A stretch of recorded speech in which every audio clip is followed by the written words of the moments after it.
Go check out them gravy and biscuits, amen. And let me say first tonight, and a nobody who became Jeremiah somebody, I see first in the record we have here the conditions that he saw. The conditions that he saw. What did it say? In verse number 6, it said that they took Jeremiah and they cast him into the dungeon. In other words, they put him in the pit. I'm glad tonight that the dungeon had no water in it. Ain't you glad tonight, as you look back over your life, all the pits that people put you, that they meant for it to be your ending place, was actually the place that God was going to meet you in. Yeah, he might have been in a pit, but thank God there wasn't no water in it, amen.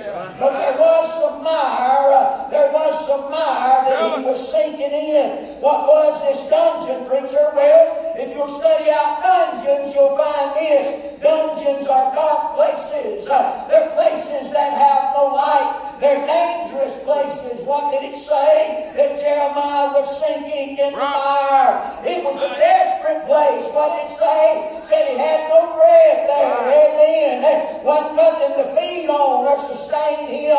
And make no mistake about it, these who put Jeremiah in that dungeon, they meant for it to be a deadly place. They didn't intend for him to ever come out of that dungeon. But ain't you glad tonight when all them somebodies wasn't doing anything for Jeremiah, when he was in that dark place, in that dangerous place, in that desperate place, in that deadly place?